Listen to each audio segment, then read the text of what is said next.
Shalom Ubracha, poursuivons avec la troisième Mishnah du 9e Pérec, toujours concernant les Berachot.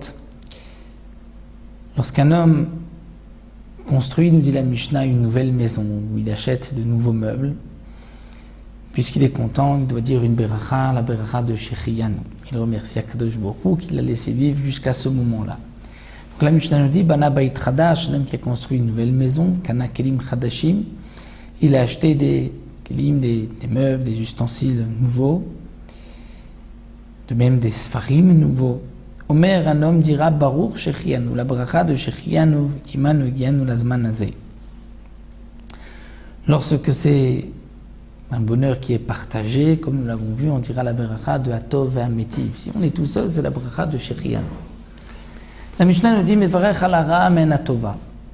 Un homme dira une bénédiction sur Ra'a, sur ce qui est mauvais, mais en atova, lorsqu'il y a aussi du bien à travers ce mal. C'est-à-dire, l'Egma nous explique, si un homme a un terrain, un champ qui a été inondé, il a perdu la récolte de toute cette année. C'est vrai qu'il devra dire Baruch Dayan Haemet.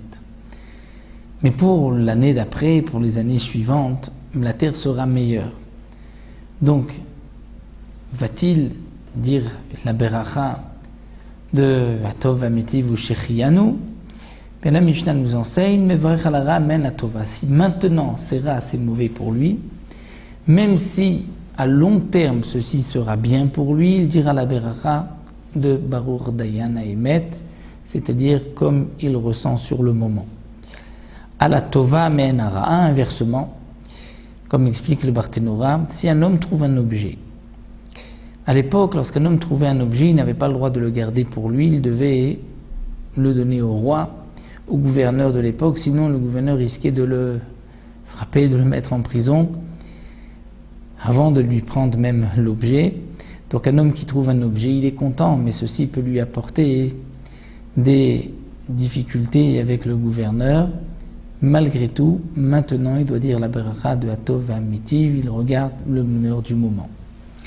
La Mishnah nous enseigne aussi à Tzoek les She'avar, celui qui crie, qui prie les She'avar sur le passé, sur ce qui est déjà fait, déjà terminé. Arezot Filat Shav, c'est une prière qui est en vain, comme nous allons le voir, puisqu'il y a des choses qu'on ne peut pas changer. Un homme, Ketzad Aïta Ishto Meuberet, on commande, et la Mishnah, sa femme était enceinte, Ve'amar, il dit, Yiratson Sheteled Ishti Zachar, il prie pour qu'il ait un garçon. Arezot Filat Shav, c'est une tfila qui est en vain, puisque lorsque sa femme est enceinte, c'est déjà déterminé si c'est un garçon ou une fille, on ne peut pas changer. La Gemara pose la question, pourtant, on voit que Léa a prié, et le garçon qu'elle avait en elle a été transformé en fille, qui a été une Dina. Malgré tout, la Gemara répond, ça c'est un Maaseh Nissim, c'est un miracle, on n'apporte pas de preuve d'un cas exceptionnel, d'un miracle.